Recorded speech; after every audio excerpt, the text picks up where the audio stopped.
Hello friends, स्वागत है आपका B S engineering mathematics solution में। ये वीडियो प्रॉब्लम 2.4 का पार्ट 2 वीडियो है। पार्ट 1 अगर आपने नहीं देखा डिस्क्रिप्शन में लिंक मिल जाएगा, प्लीज़ उसे वॉच कर लीजिए, तभी आपको पार्ट 2 जो है ज़्यादा क्लियर होगा।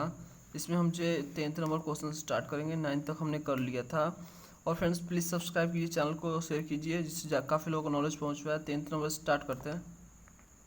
तो फ्रेंड्स 10th नंबर समझते हैं क्या चीज़ है ये। तो if A this matrix find A inverse also to find two non-singular matrix P in Q so that P A Q equal to I where I is the unit matrix and verify the A inverse equal to QP। तो friends आपको A जो है matrix दिया हुआ, इसमें तीन आपको चीज़ निकालना है। पहला A इनवर्स निकालना है, दूसरा आपको P और Q निकालना है, जो कि P A Q करने पे I आ जाए, जहाँ पे I क्या है फ्रेंड्स यूनिट मैट्रिक्स है, और A inverse equal to QP भी आपको वेरीफाई करना है। चलिए हम कर लेते हैं इसको। तो फ्रेंड्स मैंने क्वेश्चन लिख लिया, ए मैट्रिक्स आपको दिया है, इससे आपको पहले ए इनवर्स निकालना है। तो ए इनवर्स आपको निकालना है तो किसी भी मेथड से आप निकाल सकते हो, ऐसा कुछ लिखा नहीं इसमें कि आपको इसी मेथड से जो निकालने हैं। लेकिन फ्रेंड्स आपको गॉस जॉर्डन मेथड ही लगाने हैं, जो हम चैप्टर पढ़ रहे हैं गॉस जॉर्डन मेथड ही पढ़ रहे हैं, तो आपको गॉस जॉर्डन मेथड से ही ए इनवर्स निकालना है। तो आपको साइड बाय साइड लिख लेने दो मैट्रिक्स, एक यूनिट मैट्रिक्स, एक जो मैट्रिक्स दिया है ए। इसमें आपको ऑपरेशन लगाने हैं, रो ऑपरेशन लगाना है आपको। तो रो ऑपरेशन लगाते हुए जो आपको इस मैट्रिक्स को, दिए हुए मैट्रिक्स को इस यूनिट मैट्रिक्स में कन्वर्ट करना है। कन्वर्ट करने में आपको इनवर्स मिलेगा। तो देखिए मैंने कर दिया यहाँ पे R1 R2 दो ऑपरेशन लगाया, आपको दिख रहा होगा ये। अब समझ लीजिए, इसको सिर्फ देखना है आपको।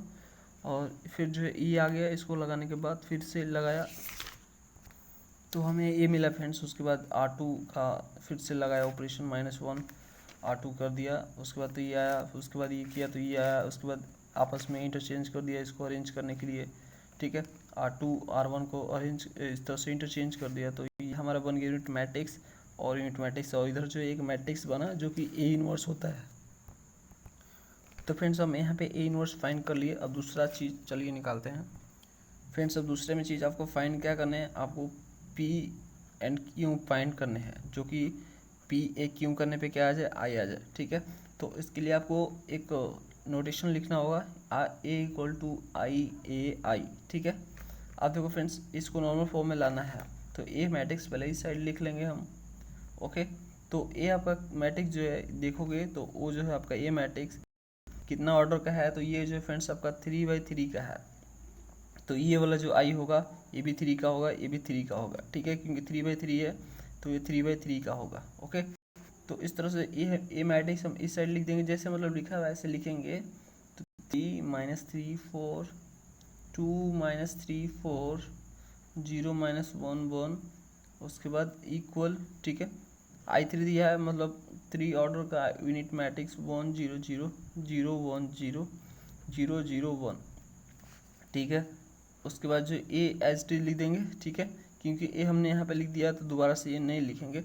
अब यहाँ पे जो I3 और यहाँ पे टाइप करेंगे, ये भी I3 है, 3 ऑर्डर का यूनिट मैट्रिक्स 0 0 0 0 1, उसके बाद 0 0 1, ओके। अब यहाँ फ्रेंड्स इसको नॉर्मल फॉर्म में लाएंगे, इसको हम नॉर्मल फॉर्म में लाएंगे इसको, ठीक है।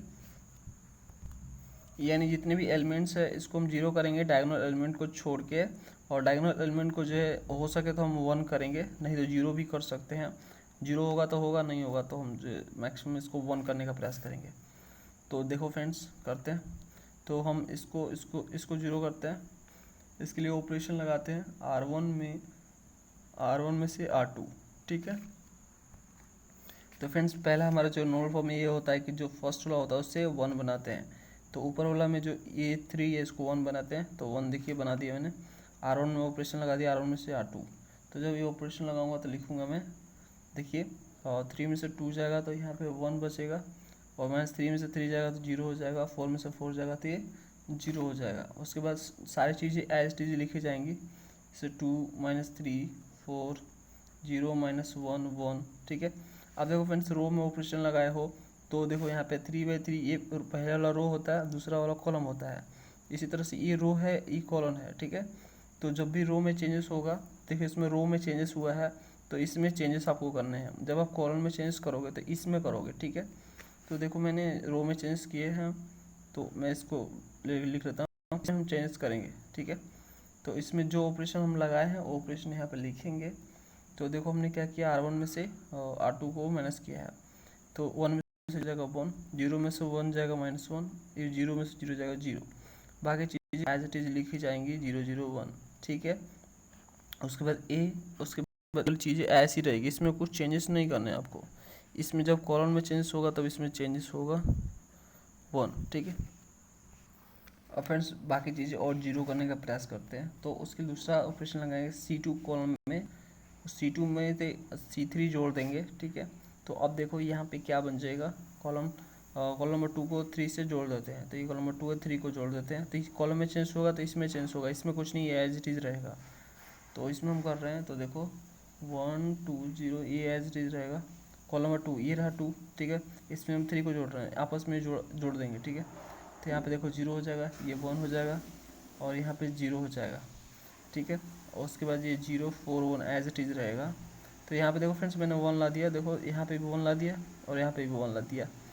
अब हम जो है बाकी चीज़ें जो है इसको तो एज इट इज़ लिखेंगे, चेंजेस नहीं करना इसमें, ओके 0 0 1। अब यहाँ फ्रेंड्स इसमें अब चेंजेस करने हैं आपको, कॉलम में चेंज हुआ तो कॉलम में यहाँ पे चेंज होगा। तो यहाँ पे पेरेंट चेंज क्या है, आपको C2 में C3 को जोड़ना है, यानी ये दोनों को आपस में जोड़ना है, 1 0 0 0 0 1।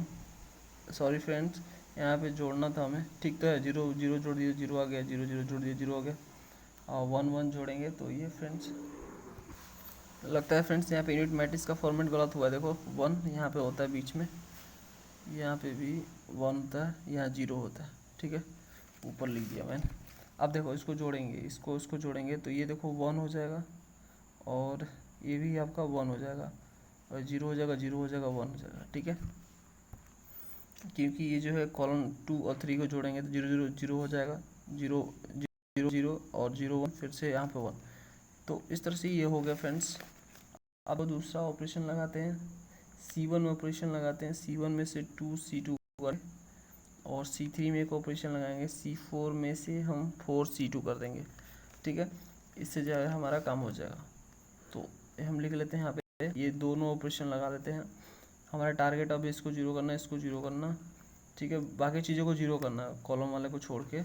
तो इस तरह के हम देखते हैं, कॉलम वाले बोल रहे हैं डायगोनल एलिमेंट को छोड़ के बाकी चीज़ों को 0 करना है।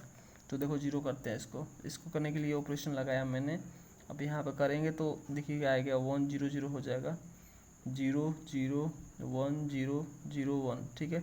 ये देखो आराम से हो गया, कितना आसानी से, एक ही बार में ऑपरेशन से।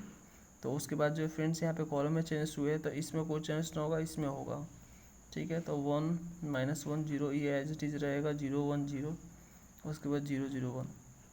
उसके बाद यहाँ पे चेंजेस जो होगा फ्रेंड्स, यहाँ पे इस ऑपरेशन कौन सा, तो इसमें आपको 1 देखने को मिलेगा, 2 -2 -2 0 1 1 0 -4 -3, ओके। तो फ्रेंड्स यहाँ से आप देख सकते हैं ये जो पूरी तरह से कन्वर्ट हो गया। अब इसको 0 नहीं बना सकते हो आप, इसको चाहो तो 0 नहीं बना सकते, इसको आप चाहो तो 0 नहीं बना सकते हो, ये 0 नहीं होगा तो एज इट इज़ रहेगा। तो ये कन्वर्ट हो गया नॉर्मल फॉर्म में, ठीक है। अब इससे ज़्यादा आप जो इसको 0 नहीं कर सकते हो। तो ये देखो जब कन्वर्ट हो गया फाइनल नॉर्मल फॉर्म में, ये नॉर्मल फॉर्म है, इसको बोलेंगे नॉर्मल फॉर्म, ठीक है। अब ये जो है नॉर्मल फॉर्म में कन्वर्ट हो, तो ये जो आपका ए नॉर्मल फॉर्म में कन्वर्ट हुआ, तो जो आपका ये इधर का जो एलिमेंट आता है ए के दोनों साइड में, तो पहला होता है पी और दूसरा होता है क्यू, ठीक है। याद रखना जब नॉर्मल फॉर्म में रिड्यूस होता है तो दो आप मैट्रिक्स मिलते हैं लास्ट में, जो कि पहला होता है पी, दूसरा होता है क्यू। तो पी हमारा क्या है फ्रेंड्स, यहाँ से लिख लेंगे, हमारा 1 हो गया, -1 हो गया, 0, जो कि पी ये है, क्यू आपका 0 है, 1 है, 0 है, 0 0 1 है, ठीक है। क्यों आपको क्या है फ्रेंड्स, क्यों यहाँ पे आपको ये मिल गया 1 -2 -2 0 1 1 0 -4 -3, ओके, ये आपका क्यों मिल गया। अब फ्रेंड्स आप ध्यान से देखोगे तो ये आपका फ्रेंड्स यहाँ पे आई है, ठीक है, आई है ना, नॉर्मल फॉर्म में रिड्यूस हुआ आई ही तो आया है, तो ये आई हो गया, ओके। और ये फ्रेंड्स क्या है, ये वाला, तो ये वाला इक्वल टू पी है और बीच में ए है, और ये वाला फ्रेंड्स आपका क्यों है। ए में प्रूव करना था I equal to P A Q, okay, जो कि हमने प्रूव कर दिया। तो हम इसको थोड़ा सा, तो फ्रेंड्स यहाँ पे लिखेंगे P A Q equal to I, ठीक है, P A Q equal to I proved, ये प्रूव्ड हो गया नॉर्मल फॉर्म में रिड्यूस करते ही। अब हमें दूसरा करना है ए इनवर्स को क्यू पी के इक्वल करना है, ठीक है। ए इनवर्स निकाल चुके हैं, हमें सिर्फ क्यू पी निकालना है। तो हम आर एच एस ले लेते हैं, आर एच एस। तो हमारा क्यू जो है लिख लेते हैं 1 - 2 उसके बाद 0 1 1 0 -4 -3। ये फ्रेंड्स क्यू हमने निकाला था रिड्यूस करके, और उसके बाद 1 0 0 1 1 1 0, ठीक है। ये 0 है, 0 0 1, तो ये हमारा पी था फ्रेंड्स। यहाँ पे -1 है, ठीक है। तो 1 - 1 0 0 1 0 और 0 0 1 है। तो इस तरह से दोनों को आपस में मल्टीप्लाई करोगे तो देखो क्या आएगा। मल्टीप्लाई तो करने आता ही है, तो मल्टीप्लाई मैं नहीं कर रहा, सिर्फ आपको डायरेक्टली हम दिखा रहा हूँ, ठीक है। तो -1 0, देखिए मल्टीप्लाई करने के बाद यही आपको आएगा -2 3 -4, और यहाँ पे -2 मिलेगा आपको, 3 मिलेगा, एक -3 मिलेगा। तो ये मिलेगा फ्रेंड्स, देख सकते हो। ये क्या है फ्रेंड्स, ये आपका कुछ और नहीं, ये इनवर्स है। ए इनवर्स जब चेक करेंगे तो जो है यही आया था हमारा ए इनवर्स, तो एक्चुअल में ए इनवर्स आया। तो आप देख सकते हैं A inverse equal to Q P आ रहा है। तो ये भी प्रूव्ड हो गया, ये भी प्रूव्ड हो गया, चाहे वेरीफाई लिख सकते हो आप, वेरीफाई करना था हमें, वेरीफाइड, ठीक है। तो वेरीफाइड या प्रूव्ड लिख सकते हो। चलो अगला क्वेश्चन करते हैं। तो फ्रेंड्स जो है 11 क्वेश्चन है, 11 में आपको फर्स्ट और सेकंड दो क्वेश्चन मिलेंगे। Find non singular matrices P Q P and Q so that P A Q is a non form for the matrices. अब ये बोल रहा है फिर से पी क्यू निकालिए दो मैट्रिक्स जिससे पी ए क्यू जो है नॉन फॉर्म बनाए। तो चलो इसको हम कर लेते हैं, नॉन फॉर्म रिड्यूस करते हुए हमें पी क्यू मिलेगा, जिससे हमने इसको किया था नॉन फॉर्म में लाते हुए पी क्यू निकाला। सेम उसी तरह से निकालने हैं, चलिए निकालते हैं। पहला लेते हैं, पहला सॉल्व करेंगे। तो फ्रेंड मैट्रिक्स दिया है, फिर से हमें पी एन क्यू में जो है आपको रिड्यूस करने हैं, ठीक है। तो आपको ये करने हैं तो फिर से वही करना पड़ेगा, आपको ये फॉर्मेट लिखना पड़ेगा, ए इक्वल टू आई ए आई, ठीक है। अब इसी में आपको रिड्यूस करने हैं, तो चलिए उस तरह से स्टेप आपको समझाते हैं। देखो फ्रेंड्स कुछ इस तरह से आपको करने हैं, ये लिखना आई ए आई, ठीक है। तो ए इस लिख दिया, और उसके बाद आई, क्योंकि देखो देखो ये 3 और 3 × 3 का है, ठीक है। ये 3 × है तो 3 इसको मिलेगा और 3 भी इसको मिलेगा, ठीक है। तो कॉलम में चेंज होगा तो इसमें चेंज होगा, रो में चेंज होगा तो इसमें चेंज होगा। तो यहाँ पे देखो पहला ऑपरेशन लगाया मैंने, 1 पहले से है, 0 करेंगे नीचे वाले को, तो ऑपरेशन लगाया R1 में से R2, R1 में से R2 लगाने के बाद ये हमारा A बनेगा। तो मैंने रो में चेंज किए तो इसमें चेंजेस होंगे, ये एज इट इज़ रहेगा, ठीक है। उसके बाद फ्रेंड्स दूसरा ऑपरेशन लगाया R1, ठीक है, R1 में से R3, तो इसमें आपको ये मिले चेंजेस देखने को। ये ऑपरेशन लगाने के बाद फिर से रो में चेंजेस देखने को मिलेगा, यानी इसमें कुछ नहीं, एज इट इज़। उसके बाद देखिए कॉलम में लगाया ऑपरेशन, तो कॉलम में लगाया तो ये बन गया, और कॉलम में लगाया तो ये एज इट इज़ रहेगा, इसमें चेंज देखने को मिलेंगे, ठीक है। तो इसमें चेंज देखने को मिले आपको, ये ऑपरेशन इसमें भी लगेगा। तो सेम उसके बाद फ्रेंड्स यहाँ पे R2 में ऑपरेशन लगाया मैंने, R2 में से R3, तो इसमें A बन गया ये। फिर उसके बाद चेंजेस इसमें देखने को मिलेंगे, इसमें नहीं, एज इट इज़ रहेगा ये आ जाने के बाद ये ऐसे ही रहेगा अभी। उसके बाद कॉलम में लगाया, तो फिर फ्रेंड्स ये जरूरी नहीं है कि एक बार कॉलम लगाओ एक बार रो में लगाओ, ऐसा नेसेसरी नहीं है, जैसे आप कर सकते हो 0, ठीक है, वैसे करो। आपका पी क्यू लास्ट में आना चाहिए, कुछ भी आ जाओ, जरूरी नहीं है कि आपका आंसर जो दिया है कभी कभी वही मैच करे। तो पी क्यू आपका कुछ भी आ सकता है, हो सकता है कि आप जो आंसर से हट गया है, ठीक है। बस आपका जो है उससे मल्टीप्लाई करने पे जो है आपका ये इन्वर्स आ जाना चाहिए। वेरीफाई कर लेना, चेक कर लेना, आ गया तो सही हो तुम, ठीक है। तो ये ऑपरेशन लगाने के बाद ये है कॉलम में चेंज आपको देखने को मिलेंगे, यानी इसमें नहीं। फिर उसके बाद रो में मैंने कुछ ऑपरेशन लगाया, -12 R2 कर दिया, ठीक है, इस माइनस को हटाने के लिए, क्योंकि 1 लाना है यहाँ पे। तो फाइनली फ्रेंड्स आपका ये वाला आ जाएगा, ठीक है। फाइनली फ्रेंड्स आपको ये मिला, और यहाँ से जो है आपको ये यूनिट मैट्रिक्स मिल गया।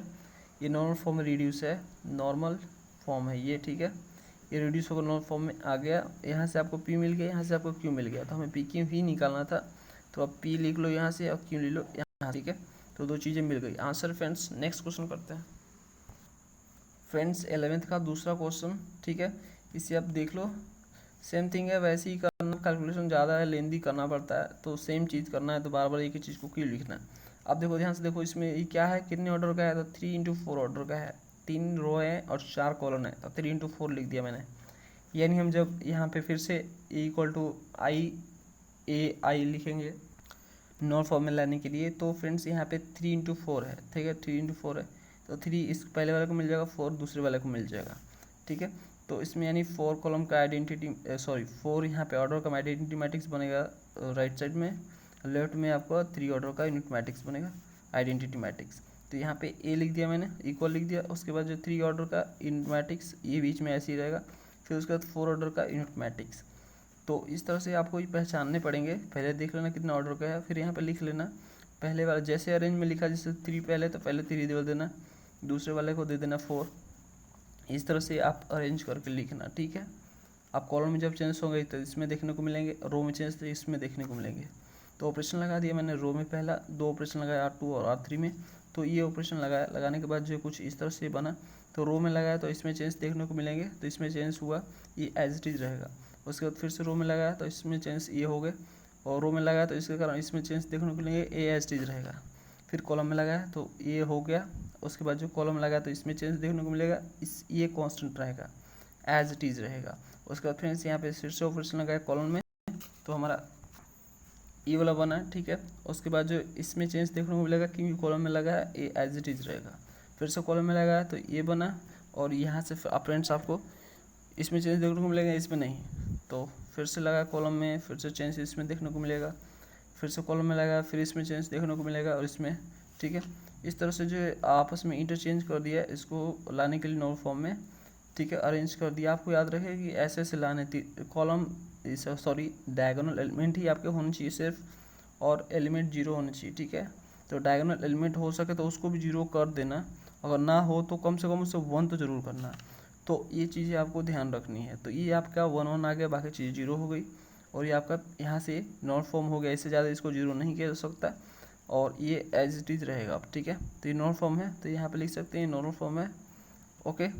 अब फ्रेंड्स यहाँ पे मिलेगा P, यहाँ से आपको Q मिलेगा, और ये एक्चुअल में क्या है, ये I2 है, मतलब 2 आपको यूनिट मैट्रिक्स 2 ऑर्डर का है, देखो 2 ऑर्डर का ही तो है, 1 0 0 1, बाकी चीज़ें तो 0 है, तो यहाँ पे I2 लिख दिया मैंने। अब बाकी चीज़ें जो 0 है, जैसे लेफ्ट में 0 है, राइट में 0 है, और डाउन में 0 है, तो मैंने 0 0 I2 0 0 0 लिख दिया। उसके बाद यहाँ से आपको P मिल गया, यहाँ से आपको Q मिल गया, P Q निकालना है, तो ठीक है। तो ये फाइंड हो गया फ्रेंड्स। 12 नंबर क्वेश्चन देखिए, reduce the stage following matrix to normal form and hence find the rank. इसको नॉर्मल फॉर्म में लाना है, इसको नॉर्मल फॉर्म में लाना, दोनों को पहले 12 में आपको 4 क्वेश्चन मिलेंगे, ठीक है। तो इसका जो है आप सॉल्व करोगे, चलो सॉल्व कर लेते हैं हम ही साथ में मिलके। नॉर्मल फॉर्म में रिड्यूस करना है, और फिर से आपको क्या करना है, रैंक भी निकालना है इसको नॉर्मल फॉर्म में लाते हुए।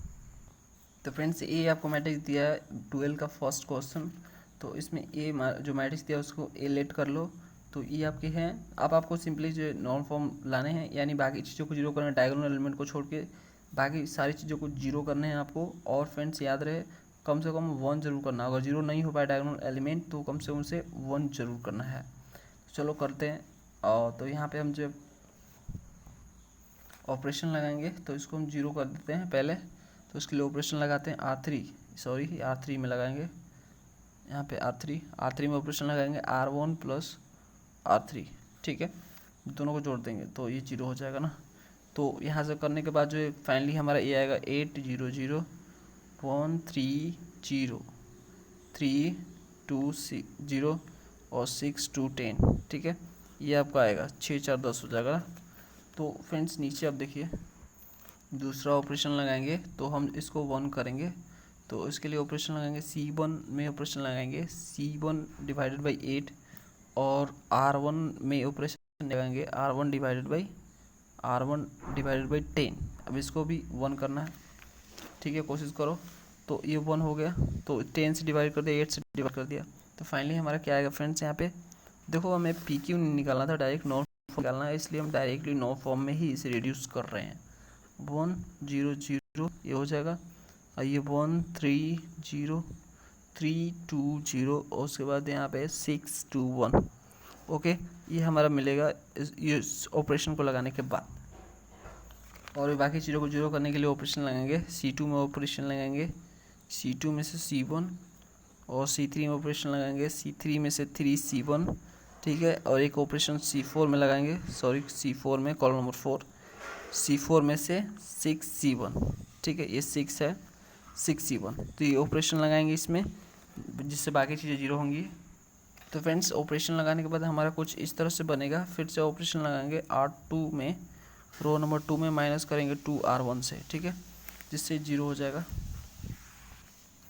ठीक है। ये तो आपका जो है रो 2 ये तो 0 होगा आपका, तो यहाँ से कर लेते हैं। तो करने के बाद जो है वहाँ पर 1 0 0 0, उसके बाद 0 3 2 0, ये 0 हो गया, और उसके बाद 0 0 0 1। ओके फ्रेंड्स, इस थीरो को 1 करेंगे जिससे डायगोनल एलिमेंट आपका कम से कम 1 तो हो जाए, 0 तो हो नहीं सकता ये। तो इसके लिए हम करेंगे कॉलम नंबर 2 में ऑपरेशन लगाएंगे और लिखेंगे कॉलम नंबर 2 को 3 से डिवाइड कर रहे हैं। तो जब डिवाइड करेंगे तो फाइनल क्या होगा, 1 0 0 होगा, ये 0, ये आपका फ्रेंड्स अब 1 हो जाएगा ये, ठीक। और फिर से यहाँ पे 0, ठीक है, बाकी चीज़ें एज इट इज रहेंगी, 0 0 0 1। ओके, अब फ्रेंड्स अगला ऑपरेशन लगाएंगे जिससे कुछ चीज़ 0 हो जाए, जैसे देखो ये 0 हो सकता है, तो इसके लिए C3 और में से 2 C2 माइनस C3, ठीक है, ये मैंने ऑपरेशन लगा दी जिससे ये 0 हो जाए। तो उसके बाद देखो यहाँ पे क्या बनेगा, 1 0 0 0, उसके बाद 0 1, ये 0 हो गया, ठीक है, 0, उसके बाद 0 0 0 1, ठीक है। तो फाइनली फ्रेंड्स ये बनेगा, इसको यहाँ पे ले आओ जिससे ये डायगोनल एलिमेंट कंटिन्यू हो पाए। तो इसके लिए C3 को इंटरचेंज कर देंगे किससे, C4 से। तो आपस में इंटरचेंज करने के बाद ये 1 0 0 हो जाएगा, और यहाँ पे 0 1 और 0 होगा, ये आपस में इंटरचेंज होगा, तो ये वाला जो है यहाँ पे आ जाएगा 0 0 1, और बाकी ये 0 0 0 हो जाएगा, ठीक। तो यहाँ से देख सकते हो फ्रेंड्स, यहाँ से ये जो है क्या बना, ये I3 0 बना, ठीक है, नॉर्मल फॉर्म रिड्यूस हो गए। I3 इसलिए क्योंकि देखिए यहाँ 3 1 है, ये 3 ऑर्डर का यूनिट मैट्रिक्स है, इसलिए आपका I3 बना, और इसके राइट में 0 है सिर्फ, तो 0 लिख दिया मैंने, ठीक है। अब देखो फ्रेंड्स यहाँ पे ध्यान से देखो, ये नॉन जीरो है, सॉरी नॉन जीरो NZ, ये भी नॉन जीरो है NZ, और ये भी फ्रेंड्स आपको नॉन जीरो ही मिलेगा NZ। तो देखो 3 जो है नॉन जीरो आपको रो मिल रहे हैं, इसलिए इसका रैंक क्या होगा फ्रेंड्स, रैंक क्या होगा इसका, यानी इसको ऐसे लिखते हैं, रो A इक्वल टू 3 होगा, ठीक है। 3 ऑर्डर का हमें मिला भी यूनिट मैट्रिक्स, इसलिए इसका जो है ऑर्डर 3 ऑर्डर का यूनिट मैट्रिक्स मिला, इसलिए इसका रैंक 3 है। अब फिर नॉन फॉर्म में रिड्यूस करने के बाद भी जो है हमें 3 ऑर्डर का यूनिट मैट्रिक्स मिला, तो इसके रैंक 3 हैं। तो फ्रेंड्स नॉन फॉर्म में रिड्यूस भी कर लिया और रैंक भी निकाल लिया, दोनों हमें निकालने थे, तो रैंक आपका 3 है आंसर। नेक्स्ट क्वेश्चन करते हैं इसका। तो फ्रेंड्स 12 का सेकेंड क्वेश्चन जो है फिर से नॉर्मल फॉर्म में ला के रैंक निकालना है, नॉर्मल फॉर्म यानी नॉर्मल फॉर्म का यूज़ करते हुए रैंक निकालना है। तो ए मैट्रिक्स हो गया, इसमें ऑपरेशन मैंने लगाया R1 में 3 + R1, तो ये बन गया। फिर उसके बाद कॉलम में ऑपरेशन लगाया तो आपका ये बन गया, फिर रो में ऑपरेशन लगाया ये वाला, तो ये बन गया। फिर उसके बाद ये ऑपरेशन लगाया तो ये बन गया, और ये ऑपरेशन लगाया तो ये बन गया, और ये ऑपरेशन लगा रहा हूँ तो फ्रेंड्स हमें ये मिलेगा। फिर इसमें ऑपरेशन लगाएंगे तो ये बन जाएगा, फिर इसमें ऑपरेशन लगाएंगे तो ये बनेगा, और फाइनली फ्रेंड्स ये ऑपरेशन लगाएंगे तो ये हमारा बच जाएगा, ठीक है, जो कि अरेंज होकर अपने आप आ गया। इसमें अरेंज भी नहीं करना, यानी आपस में कोई इंटरचेंज नहीं करना है। तो यहाँ पे देखिए ये नॉन फॉर्म रिड्यूस हो गया, इससे ज़्यादा जीरो नहीं किया जा सकता। तो यहाँ पे ये नॉन जीरो, ये भी आपको रो मिला, यहाँ पे नॉन जीरो, ये भी नॉन जीरो, तो यहाँ पे रैंक इसका 3 हो गया, क्योंकि 3 नॉन जीरो यहाँ पे रो मिले आपको। ओके, तो रैंक इसका 3 है आंसर। अगला क्वेश्चन करते हैं। देखो फ्रेंड्स इसमें कुछ समझना नहीं है, सिंपली जो है मैक्सिमम को आपको जीरो करना है, यानी डायगोनल एलिमेंट को छोड़ के बाकी चीज़ों को जीरो करने हैं। हो सके तो डायगोनल एलिमेंट को भी जीरो करो, अगर जीरो नहीं होता है तो उसे 1 करो, बस यही नॉर्मल फॉर्म है और कुछ फॉर्म नहीं होता। तो इसको चाहो तो आप ऐसे लिख सकते हो, यहाँ पे I3 ऐसे 0 भी लिख सकते हो, कोई दिक्कत नहीं है, ठीक है। इसको ऐसे लिख सकते हो क्योंकि देखो राइट साइड में 0 है, ठीक है, I3 ऑर्डर का यूनिट मैट्रिक्स है, तो यहाँ लिया मैंने। ओके, तो चलो नेक्स्ट क्वेश्चन करते हैं इसका। फ्रेंड्स तीसरा क्वेश्चन है आपका, ये मैट्रिक्स है थर्ड। तो फिर से आपको नॉर्मल फॉर्म रिड्यूस करके रैंक निकालने हैं। तो ये रहा आपका, 2 ऑपरेशन लगाया मैंने R2 R3 में, तो ये बन गया। फिर ये ऑपरेशन लगाया R3 में, तो ये गया। फिर ये ऑपरेशन लगाया R1 में, तो ये बन गया, और C4 में ऑपरेशन लगाया तो ये बन गया। फ्रेंड्स जरूरी नहीं है कि आप कॉलम में पहले लगाओ और रो में लगाओ, ऐसा कुछ नहीं है, जो लगाना है लगाओ, ठीक है। आपको क्या टारगेट रहना चाहिए कि डायगोनल एलिमेंट को, जो जितने भी एलिमेंट हैं सबको जीरो बनाने का प्रयास करो। हो सके तो जीरो ना बन पाए तो कम से 1 तो जरूर बनाओ डायगोनल एलिमेंट को। याद रहे डायगोनल एलिमेंट के बारे में बात कर रहे हैं, उसे जीरो नहीं बना सकते तो 1 जरूर बनाओ, ठीक है। इसमें कुछ दिमाग नहीं लगाना, बस आपको इस तरह से कैलकुलेशन जो ज़्यादा कुछ करनी होती है। C4 में लगाने के बाद ये बना, उसके बाद C3 में ऑपरेशन लगा रहे हैं तो हमें ए मिलेगा। फिर C3 में फिर से ऑपरेशन लगाया तो ये मिला, तो फाइनली हमें ए मिल गया। इससे ज़्यादा हम जीरो नहीं कर सकते। तो यहाँ पे देखो नॉन जीरो रो, ये भी नॉन जीरो रो, लेकिन ये जीरो आ गया, ठीक है। तो ये देखो कैसे बनेगा, 2 ऑर्डर का यूनिट मैट्रिक्स बनेगा। तो I2 लिख दिया मैंने, उसके जो राइट में 0 है, लेफ्ट में 0 है और कॉर्नर पे भी 0 है। तो इस तरह से मैंने इसको लिख दिया। तो ये I2 है, तो रैंक भी इसका कितना होगा, रैंक आपका A = 2 हो जाएगा, क्योंकि 2 ऑर्डर का यूनिट मैट्रिक्स आया, ठीक है। अब 2 नॉन जीरो रो आए हैं, इसलिए रैंक इसका 2 है। नेक्स्ट क्वेश्चन करते हैं फ्रेंड्स, लास्ट क्वेश्चन इस वीडियो का 12 का 4th। तो ये देखो, अब इसे भी आपको जो है नॉन फॉर्म रिड्यूस करना है और रैंक निकालना है। तो इसमें मैंने 3 ऑपरेशन लगाया, ठीक है, नॉन फॉर्म में लाने के लिए। ये 3 R2 में, R3 में, R4 में, जिससे जो तीनों का तीनों 0 हो जाए पहले। तो इसको 0 कर दिया यहाँ पे, ओके। दूसरा, अब फिर इसमें मैंने ऑपरेशन लगाया, वो जो है ऑपरेशन ये वाला है, तो इसमें लगाने के बाद ये बन जाएगा, ठीक है। फिर से ऑपरेशन R1 में लगाएगा तो ये ऑपरेशन बनेगा, सॉरी ये बनेगा। फिर R4 में ऑपरेशन लगाऊंगा तो ये बनेगा। फिर R3 में ऑपरेशन लगाऊंगा तो ये बनेगा। फिर C2 में, यानी कॉलम नंबर 2 में ऑपरेशन लगाऊंगा तो फ्रेंड्स हमारा ये बनेगा। फिर R4 में ऑपरेशन लगाऊंगा तो ये बनेगा, ठीक है। ये 5 R3 में से R4, तो ये हो गया, ठीक हो। देखो मेरा मेन टारगेट यही है, सब ऑपरेशन जो भी लगा रहा हूँ मेरा टारगेट यही है कि बाकी चीज़ों को 0 बनाना, डायगोनल एलिमेंट को भी 0, सबको 0 बनाओ, सबको 0 बनाओ, हो सके तो सबको 0 बनाओ। अगर जो 0 ना बन पाए डायगोनल एलिमेंट, ठीक है, तो उसे कम से कम 1 बनाओ। डायगोनल एलिमेंट ही है जिसे 0 बनाना थोड़ा मुश्किल होता है, तो उसे कम से कम 1 तो बनाना है आपको, जिससे आपको यूनिट मैट्रिक्स मिलेगा, ठीक है। अब यहाँ पे जो है मैंने अरेंज करूँगा इसको, जो 0 वाला है उसको एक साइड कर लूँगा, तो कॉलम नंबर 2 को कॉलम नंबर 4 से इंटरचेंज कर दूँगा, जिससे हमारा ये वाला मैट्रिक्स इस तरह से बन जाएगा, ठीक है। तो यहाँ पे देखो 1 2 3, यहाँ पे 3 ऑर्डर का यूनिट मैट्रिक्स बना, बाकी चीज़ तो 0 है। तो यहाँ पे देखो नॉन जीरो रो, नॉन जीरो रो, नॉन जीरो रो, ये 0 रो हो गया पूरी तरह से। तो यहाँ पे देखो I3 लिख दिया, क्योंकि 3 ऑर्डर का यूनिट मैट्रिक्स मिला। राइट में 0 है, लेफ्ट में 0 है, उसके बाद कॉर्नर पे भी 0 है, तो इसलिए मैंने 0 लिख दिया। तो I3 है, तो रैंक इसका 3 होगा, क्योंकि 3 नॉन जीरो रो है यहाँ पे, ठीक है फ्रेंड्स। इस तरह से ये सॉल्व होता है नॉर्मल फार्मूला। इसमें कुछ समझना नहीं होता, बस कैलकुलेशन होता है। आपको बस माइंड में यही करना है कि किस तरह से हम 0 बना डालें एलिमेंट्स को, ठीक है। और डायगोनल एलिमेंट को जो है 0 नहीं बना पाए तो कम से कम उससे 1 बना पाए। तो यही फ्रेंड्स होता है। ये तरह से पूरी तरह से कंप्लीट हो गया 2.4। फिर भी आपके माइंड में कोई क्वेश्चन है, क्यूरी है, तो प्लीज़ कमेंट कीजिए कमेंट बॉक्स में, और चैनल को ज़्यादा से ज़्यादा शेयर कीजिए जिससे को पहुँच पाए। Thanks for watching.